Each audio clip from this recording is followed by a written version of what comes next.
Сегодня мы узнаем, кто все это время строил свои планы за кулисами, пока остальные шаманы сражались насмерть с Двуликим. Тайна, которую Мэй узнала от Тенгена. Почему казнь Итадори все же была необходима. Подробности смертельной битвы в Синдзюку после ее окончания и спасения Юты Акоцу. Так что погнали начинать данный разбор. Ну а также напоминаю, что почитать свою любимую манху Манхуа вы сможете на remanga.org. Здорово, ребятки и анимешники, у микрофона Зик. А вот ребята, которые оставили свой коммент под прошлым роликом.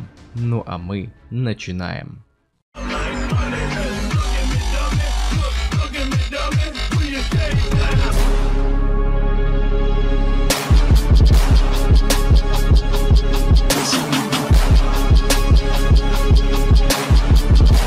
В начале главы Акутами делает нам жесткую затравочку, связанную с секретом Тенгена. Место это было совершенно ничем не примечательное, просто обычный магазинчик сладостей. Но как бы не так. Тот, кому пришла Мэй, непосредственно связан с магическим техникумом, и она здесь, чтобы забрать долги. Однако прежде мы возвращаемся к вопросу 268 главы, а именно спасению Юты. Вот только мы видим, что Акоцу уже находится в своем теле живой и целехенький. Маки же была на него чрезвычайно зла, ведь он подверг себя большой опасности с перемещением в тело Сатору Годжо. И то, что Юте удалось вернуть свое тело обратно, для нее это ничего не меняло, поскольку Маки считала, что если бы Юта изначально сражался серьезно, то все было бы намного проще. К слову, спасение Акоцу не представляло никакой проблемы, ибо когда его скопированная техника выгорела после использования расширения территории, у Юты был еще способ спасти. И в этом была огромная заслуга Рики, ведь все это время она находилась рядом с основным телом и применяла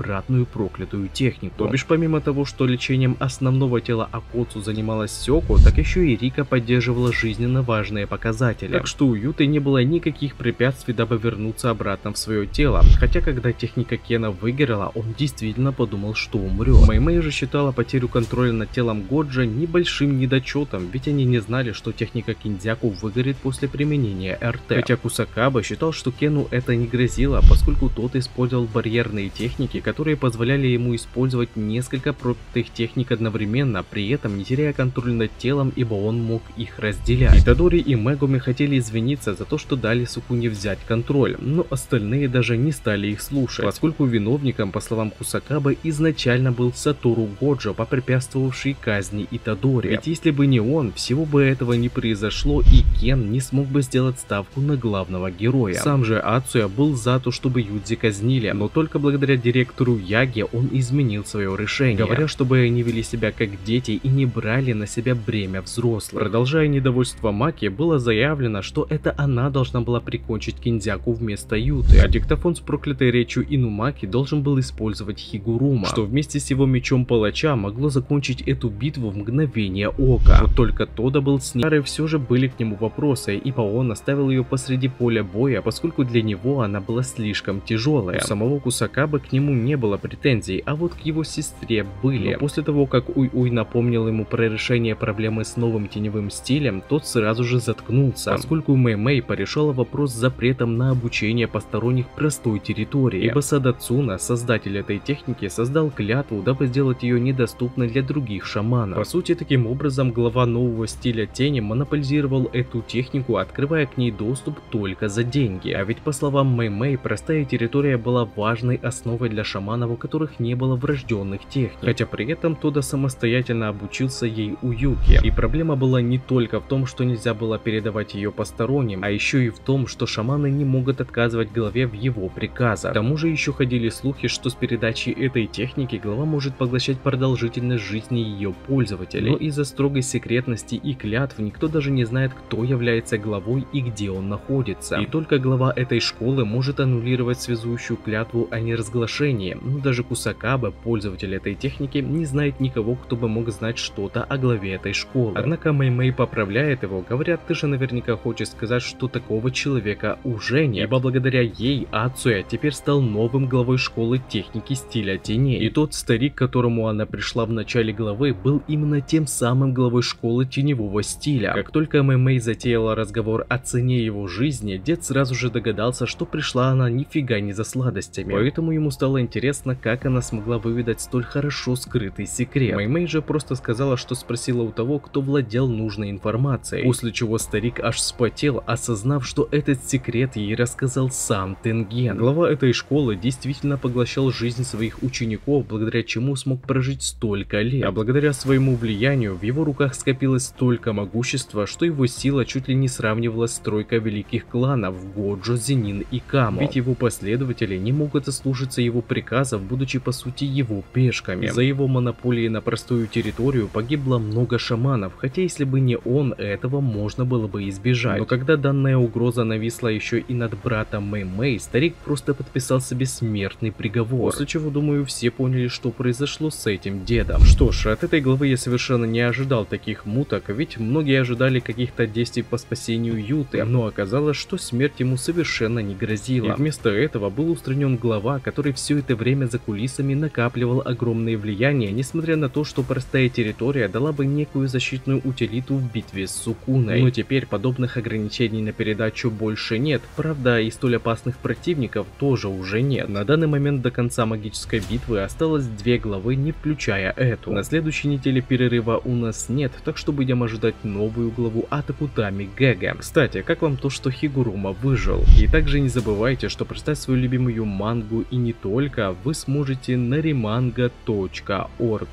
А на этом ролик подходит к концу. Пишите в комментариях, что вам понравилось, а что не понравилось, и несколько комментариев попадут в следующие ролики. Если тебе понравился ролик, тогда лайк и подписка для меня будет лучшей благодарностью, а также не забываем про колокольчик, ведь в последнее время не всем приходят уведомления. Всем спасибо за ваш просмотр, мирного неба вам над головой и всем пока-пока.